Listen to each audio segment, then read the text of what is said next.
देखिए last time पर मैंने आप लोगों को एक स्ट्रक्चर पढ़ाया था जिसको मैंने बोला था टू बी से रिलेटेड, है ना। मैंने लिखा राम डॉक्टर है, सेंटेंस बनाया राम इज डॉक्टर, और इसका स्ट्रक्चर हमने जो पढ़ा था वो ये था subject is am are plus object, और इसकी जो जनरल पहचान हमने पढ़ी थी वो थी है जब हमें किसी के अस्तित्व की, जब हमें किसी के एक्सिस्टेंस की, जब हमें किसी के वजूद की बात करनी होती है प्रेजेंट में, तो हम इस स्ट्रक्चर को लिया।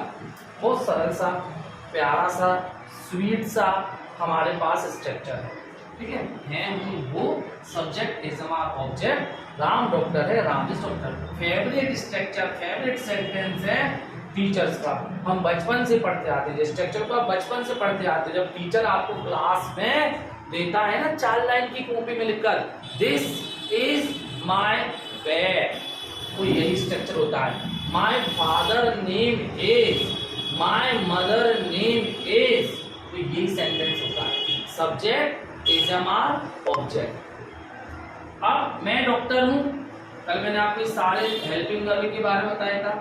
मैं डॉक्टर हूं, क्या बनेगी इसकी इंग्लिश? आई एम डॉक्टर, ठीक है। कल मैंने आपको बहुत अच्छी बात बताई थी, मैंने आपको कल बताया था सिंगुलर और प्लूरल सब्जेक्ट के साथ हेल्पिंग वर्ब को चुनने का तरीका। क्या बताया था मैंने आपको? सब्जेक्ट के साथ हेल्पिंग वर्ब, ना सब्जेक्ट के साथ में एक, इसको हमने क्या बताया था? सिंगुलर और प्लूरल के साथ में क्या लगाने का तरीका? हेल्पिंग वर्ब लगाने का तरीका मैंने आपको कल बताया था। बताया था नहीं बताया था? बताया था ना। तो हमने उसके लिए क्या सीखा था? हमने उसके लिए सीखा था सिंगुलर और प्लूरल के लिए जो हम कॉन्सेप्ट निकाल के लेके आए थे, वो कॉन्सेप्ट हमारा बड़ा सरल और बड़ा सहज था। सिंगुलर प्लूरल के लिए हम जो कॉन्सेप्ट निकाल के लेके आए थे वो कॉन्सेप्ट हमारा, देखिए हमारे पास सब्जेक्ट 2 तरीके से होता है, मैंने बताया था। कौन कौन सा होता है सब्जेक्ट हमारे पास? एक होता है हमारे पास सिंगुलर और एक हमारे पास क्या होता है? प्लूरल। प्लूरल, ठीक है, प्लूरल हमारे पास होता है। अब हमारे पास जितनी भी हेल्पिंग वर्ब आएंगी 99% हेल्पिंग वर्ब पेयर में होती है, यानी जोड़े में। हाँ होती है पेयर में, जोड़े में। जैसे डूडल्स, is, am are, are is, am, were, पास, और कौन सी थी हमारे पास? हैव, हैज, और कौन सी थी हमारे पास? विल शैल भी थी। चलो मैं लिख देता हूँ, हालांकि उसके ऊपर डिस्कशन करेंगे लेकिन लिख देता हूँ। विल शैल, और बताएं विल शैल के बाद और कोई सी थी हमारे पास? कोई बात इतनी है ना। बाकी फिर हमारे पास सिंगल में आती है did, had, can, could, may, might, should, would, must. Models कहते हैं इनको, हेल्पिंग वर्ब के तौर पे यूज करते हैं। तो कल मैंने आपको बताया था कि जो भी हमारे पास पेयर में आते हैं, एम तो कौन के साथ चला जाता है? आई के साथ। चलिए इज एम आर वाला ग्रुप ऐसा है जहां पर 3 हेल्पिंग वर्ब हमको मिलने वाली हैं। हमारे पास इज एम आर वाला इकलौता ऐसा स्टेटमेंट, सॉरी इकलौती हमारे पास पेयर है हेल्पिंग वर्ब जिसमें 3 आते, सब जगह 2 आने वाले, 2 या 1। तो जहां 2 आती है उनमें देखो आप सब में एस लगा हुआ है, और जिनमें एस लगा हुआ है उन्हें हम कहाँ ले जाते हैं? सिंगुलर में ले जाते हैं, क्योंकि भैया सिंगुलर में भी कौन लगा हुआ है? एस। याद रखने का तरीका। अच्छा विल और शैल का कॉन्सेप्ट अलग है, लेकिन फिलहाल में अगर अपन याद रखने की समझ लें तो उसमें कोई बुराई नहीं है कि हम सिंगुलर के साथ एस लगा देंगे। ग्रामर है, कॉन्सेप्ट है, सीखेंगे हम धीरे धीरे करके। फर्स्ट सेकंड क्लास है, ऐसे हम सीखते चले जाएंगे। बात समझ में आ गई? तो एक वचन और बहुवचन, सिंगुलर और प्लूरल लगाने के लिए आज के बाद दिक्कत खत्म। जिस वर्ब में हेल्पिंग वर्ब, मेन वर्ब में, जिस वर्ब में हेल्पिंग वर्ब, मेन वर्ब में एस लगाओ, किसके लिए लगाएंगे इसको हम? सिंगुलर के लिए। और जिसमें नहीं लगा है वो किसके साथ जाएगा? प्लूरल के लिए। सब्जेक्ट तो हमारे पास दो ही है, सिंगुलर और प्लूरल। एक और चीज बता दूं, जिन्हें हम गिन नहीं सकते, जिन्हें गिना नहीं जाता, वो सिंगुलर के अंतर्गत आते हैं। किसके अंतर्गत आते हैं? प्लूरल बन जाते हैं। बड़े जरूर आ गया, अभी सिंगुलर याद रखें। तो उनके साथ जिन्हें गिन नहीं सकते, जिनकी गिनती नहीं है, जिन्हें अनकाउंटेबल कहते हैं, उनके साथ हम कौन सी हेल्पिंग वर्ब लगाएंगे? सिंगुलर वाली।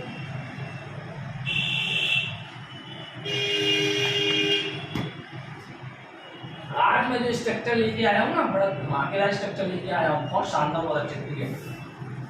तो यह क्लियर है आपको? इस जमाने वगैरह के बारे में क्लियर है? अब देखिए स्टेटमेंट पढ़ा स्ट्रक्चर। मैं अपनी गाड़ी को भी यही रोक रहा हूँ। इस छोटा सा स्ट्रक्चर क्या है, इसको पढ़ लो। छोटा सा पढ़ते हैं, अगला स्टेटमेंट पढ़ते हैं। बहुत इंपॉर्टेंट है, कई एग्जाम्स में आता है, कई बार आता है। अंग्रेजी बोलना सीखना चाहते हो, if you want to learn how to speak in English, you will have to learn first of all this statement. अगर आप ये सीखना चाहते हो भैया अंग्रेजी में कैसे बात करने हैं, तो हमको जो सीखना ही पड़ेगा स्टेटमेंट। क्या है? पाता है, पाती है और पाते हैं। जो सीखने ही हम गाजे, पाता है, पाती है, पाते हैं। और हमने जाकर स्ट्रक्चर लिख रहा, subject is, am, are, able to, main verb की फर्स्ट फॉर्म और ऑब्जेक्ट। बहुत अच्छी बात है, स्ट्रक्चर लिख दिया। अब भैया हम पढ़ते कैसे हैं? भैया मैंने तो ऐसे पढ़ो, हमने तो ऐसे पढ़ो। तो पहचान रटो, स्ट्रक्चर रटो और करो। परेशान हो जाते थे। मैंने इस स्टेटमेंट को सीखा, बड़ा प्रिय स्टेटमेंट था मेरा। तो मैं तो बहुत पढ़ता था। छोटी सी कॉपी में रास्ते में आते जाते मैं अंग्रेजी की किताब कॉपी खोलता था। मैं ईमानदारी से बता रहा हूँ, आते जाते रास्ते में टहलते हुए, पाता है, पाती है, पाते हैं, सब्जेक्ट है, जमा, मेन वर्ब की फर्स्ट फॉर्म, पाता है, पाती है, पाते, सब्जेक्ट है, जमा, एबल की मेन वर्ब की फर्स्ट फॉर्म का सब्जेक्ट। ये रटते रहो, सीखते रहो। अंत में परिणाम निकल के आता था 0 सन्नाटा। हिंदी मीडियम से पढ़े थे, प्योर हिंदी मीडियम से स्टूडेंट रहे, नहीं आती थी समझ में अंग्रेजी। देर में आई पर बहुत अच्छे से आना थोड़ा थोड़ा मुझे स्टार्ट हो गया है, जो मैं आपको बता रहा हूँ। तो देखिए, हर स्ट्रक्चर का तोड़ है और हर स्ट्रक्चर का एक्सप्लेनेशन है। तो यह कैसे है? बहुत सिंपल सी बात है।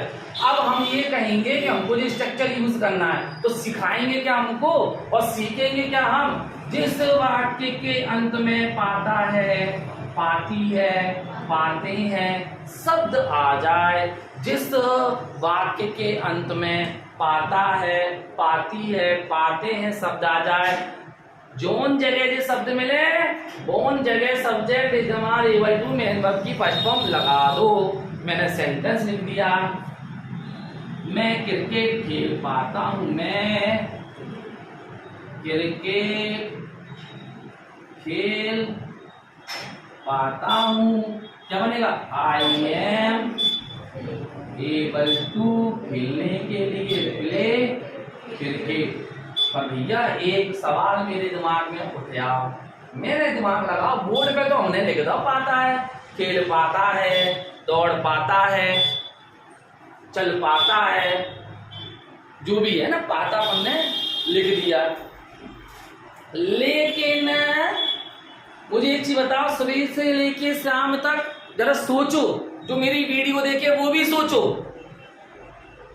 क्लास में बैठे हैं वो भी सोचो, जो मेरी वीडियो देख रहे हैं वो भी सोचो।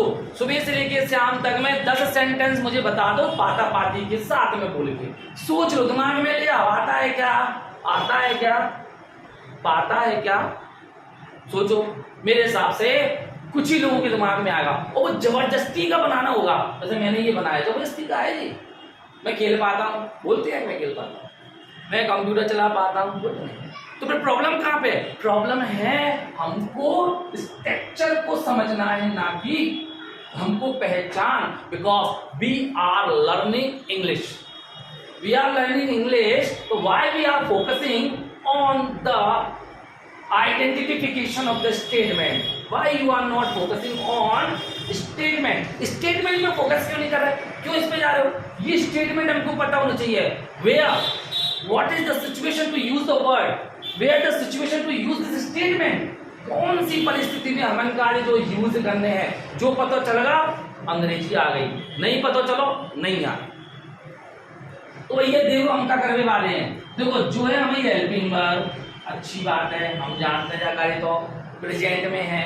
और जो है हमारी मेन वर्ब, हम जो भी काम करते हैं भाई सब मेन वर्ब कहते हैं. मेन वर्ब मतलब क्रिया, क्रिया मतलब काम, काम मतलब आना जाना, खाना पीना, उठना दौड़ना, भागना, चिल्लाना, नकल करना, कॉपी करना, सहायता करना, हंसना, रोना, सोचना, पढ़ना, पढ़ाना, देखना, सब कुछ काम है. काम जनरल शब्द हो गया. जनरल शब्द की क्रिया कहते हैं उसको व्याकरण की भाषा में, और क्रिया को अंग्रेजी की भाषा में कह देंगे हम का वर्ब. तो जो समझ में आ गया, जो समझ में आ गया, सब्जेक्ट हमें समझ में आएगा, ऑब्जेक्ट आते ही. अब जो रहेगा हम एबल टू, अगर जो समझ में आ गया कि जो क्यों लगा रहे हैं, तो हमारा पूरा स्टेटमेंट होगा क्लियर. जरा दिमाग लगानी है तो देखो एबल का मूल अर्थ क्या है हमें वो स्ट्रक्चर में, स्टेटमेंट में आप जो वर्ड यूज कर रहे हो, दैट पर्टिकुलर वर्ड, यहां नहीं किसी जगह, the particular words you are using in your statement, first of all focusing on that word. सबसे पहले उस वर्ड पर फोकस करो. Why this word is using us, by us. हम ये स्टेटमेंट क्यों हमारे द्वारा क्यों किया जा रहा है? तो देखो एबल का मतलब होता है योग्यता. इसका मतलब ये हुआ कि इस स्टेटमेंट का यूज हम वहां करेंगे जहां हम किसी की योग्यता बताना चाहते हैं. If you want to show the ability of a person you will have to use the word statement is able to main verb की फर्स्ट फॉर्म. क्लियर है? ये क्लियर है. You will have to use this statement. अब भैया पहचान पे बात चल रही थी, अब तक कोई स्टेटमेंट को जवाब नहीं है. अब सुन लो मेरे वाक्य. मैंने बोला मैं क्रिकेट खेल पाता हूं, और दूसरा मैं क्रिकेट खेल लेता हूं. अब बता दो कौन सा बोल लेते हम, पाता या लेता? मैंने पूछा पाता मिलेगा या लेता मिलेगा? लेता का मतलब लेना नहीं है, ले भैया, वो लाना नहीं है, वो लाना तो ब्रिंग होता है. ये लेता में आपकी योग्यता छुपी हुई है. उस योग्यता को मैं क्रिकेट खेल पाता हूं नहीं, मैं क्रिकेट खेल लेता हूं. मैं कंप्यूटर चला पाता नहीं, मैं कंप्यूटर चला लेता हूं. मैं अंग्रेजी बोल पाता नहीं, मैं अंग्रेजी बोल लेता हूं. यानी कि जहां भी लेता शब्द आएगा और वो लेता आपकी योग्यता को बतलाएगा, तो वहां हमको स्टेटमेंट यूज करना पड़ेगा subject able to main verb की फर्स्ट. और न केवल लेता. अब देखो मैं अंग्रेजी बोलने के लायक हूं, लायक भी तो कोई हो ना. मैं अंग्रेजी बोलने के लायक हूं तो भी यही स्टेटमेंट बनाना है. मैं अंग्रेजी बोलने के लायक के बाद योग्य शब्द आ गया, मैं अंग्रेजी बोलने के योग्य हूं, हाँ बना दो, इसी से कोई दिक्कत वाली बात नहीं है. मैं अंग्रेजी बोल पाता हूं, बिल्कुल बनाओ, तो लगा ही हमारे पास में पाता पाता पाता. मैं अंग्रेजी बोल लेता हूं तो भी यही आएगा लेता नंबर. और मैं अंग्रेजी बोलने में सक्षम हूं तो भी स्टेटमेंट आएगा. आई एम एबल टू बोलने में, I am able to speak English. 5 तरह के स्टेटमेंट अंग्रेजी. यही तो प्रॉब्लम है, अंग्रेजी क्यों नहीं सीख पाते? क्योंकि हम मर जाते जापे. जो आओ तो ही जाएंगे, और जो नहीं आओ तो नहीं जाओ, फिर खत्म. इस वजह से प्रॉब्लम आती. कंफ्यूजन क्यों क्रिएट है? इसी वजह से क्रिएट है. आने वाले समय में कुछ समय बाद वर्ग 1 वर्ग 2 की जगह फिर से आ रही है.